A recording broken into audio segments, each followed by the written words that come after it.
The Mortal Thor, número 7.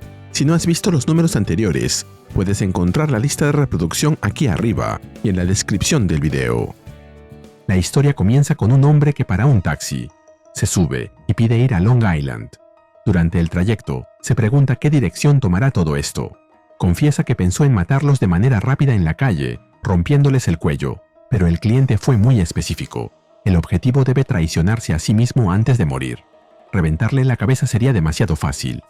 Luego saca un tubo con líquido verde y, citando una obra de Orwell, planea algo más literario y cruel.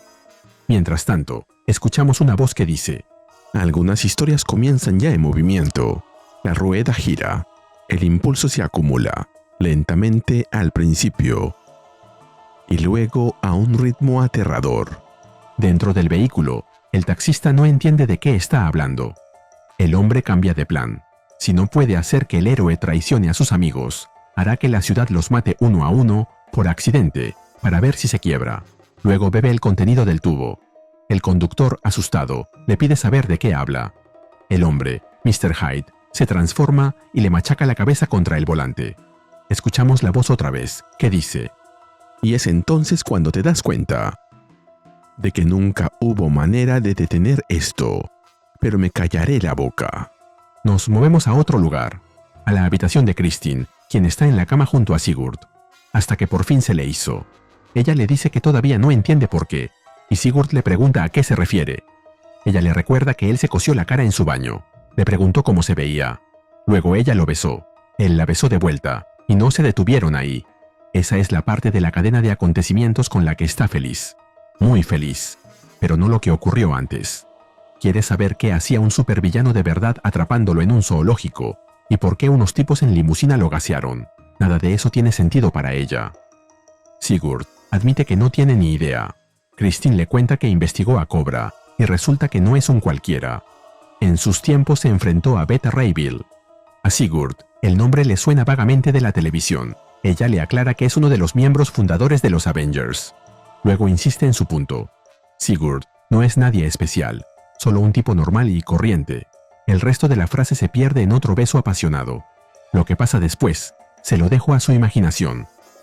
Después de que terminan y se dirigen de vuelta a la calle, Christine retoma la conversación. Si él es un hombre común, ¿por qué un supervillano querría secuestrarlo? Algo tiene que hacerlo especial. Sigurd insiste en que no es nadie, pero admite que recordar su pasado podría aclarar las cosas. Quedan en investigarlo después de que ella termine su turno doble. Se despiden con un beso, sin notar que Loki los observa. Al parecer, la voz que escuchamos es de él, quien dice: no me mires a mí, te lo dije, no hay forma de detener esto. No puedo ayudar. Lo siento, Sigurd. Esto te va a doler.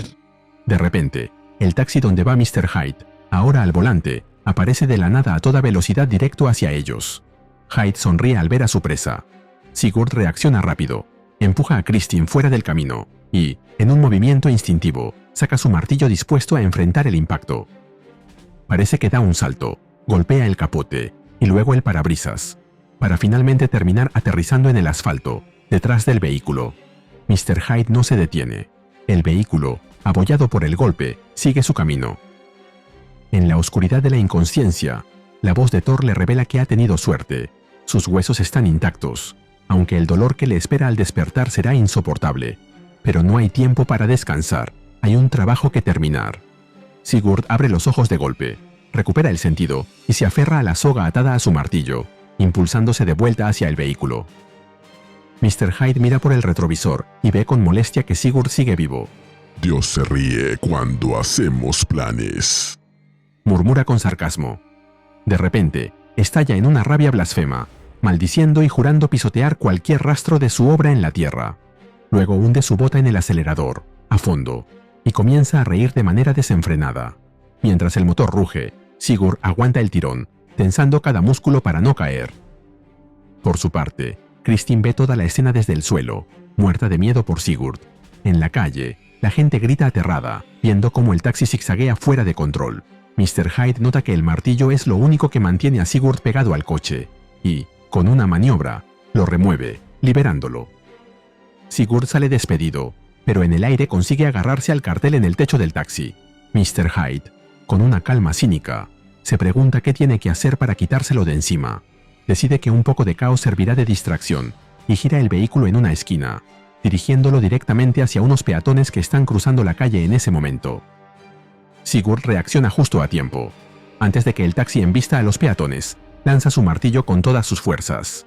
El arma atraviesa el cristal y golpea de lleno en la cara a Mr. Hyde. El villano suelta un grito de dolor y maldice a Sigurd entre dientes, frustrado porque nada le está saliendo según lo planeado. Increíblemente, eso hace que los peatones se salven. Supongo que Mr. Hyde se distrajo y se olvidó de atropellarlos.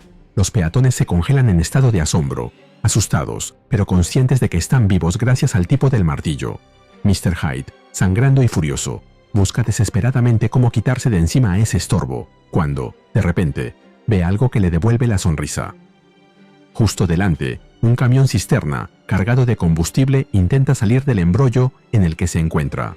El conductor se ha metido ahí por un fallo del GPS y está tratando de corregir el rumbo cuando se le hiela la sangre. Por el parabrisas ve al taxi dirigiéndose a él a toda velocidad, con un extraño hombre rubio en el techo. Hyde sigue fuera de sí, gritando maldiciones y prometiendo quemarlo todo en fuego y azufre. Sigurd, en medio de su desesperación, vuelve a empuñar el martillo y empieza a hablar en noruego, diciendo: Si puedes oírme, Thor, ayúdame ahora. A la vez que lanza su martillo nuevamente. Sigurd engancha su martillo a un poste de luz.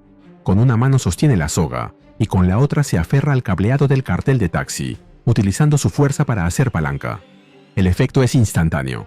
El taxi pega un volantazo de casi 90 grados, derrapando con un chirrido que desvía el vehículo justo a tiempo. El camión cisterna se salva del impacto por apenas unos metros. En el último segundo, Sigurd se suelta. El taxi atraviesa los ventanales de una subestación eléctrica. El estruendo de los cristales rotos es ensordecedor. Mr. Hyde sale disparado por el parabrisas. Mientras vuela por los aires, solo alcanza a soltar una última maldición antes de que la inercia lo arroje contra las máquinas. Y aterriza directamente sobre las torres de alta tensión que lo electrocutan. Por su parte, en la calle, Sigurd se desploma agotado. El esfuerzo ha sido demasiado para su cuerpo. Entre jadeos, alcanza a susurrar un «Gracias», dirigido a Thor. Escuchamos nuevamente la voz, que dice: Algunas historias comienzan en movimiento. Algunas también terminan así. Mientras tanto, en la planta alta de un rascacielos de Roxxon, una secretaria le informa a su jefe, Dario Agger, que la subestación ha quedado frita y que tardarán 2 meses en arreglar el desastre.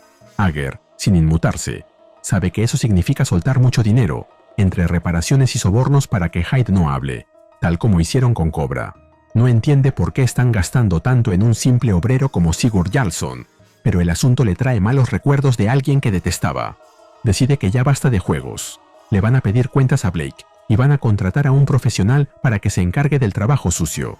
Finalmente, la voz interviene una última vez para decir: La rueda gira y el impulso se acumula a un ritmo aterrador. Terminamos con Agger, mirando su reflejo en los ventanales. Pero no se ve a él, sino a su contraparte, el Minotauro. Mientras lo hace, le da a su secretaria una indicación más.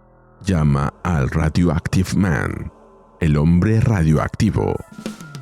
Y así terminamos con The Mortal Thor número 7, con guión de Al Ewing y arte de Pascual Ferry. Saludos a Juan Diego Márquez Gaviria 1870. Te cuento que Pascual Ferry deslumbra por su estilo imaginativo en la épica Thor y series favoritas de los fans como Adam Strange y Seven Soldiers. Apoya a Ariuse Comics con un me gusta, suscríbete y dime qué te pareció este número. Gracias. Nos vemos en el próximo video.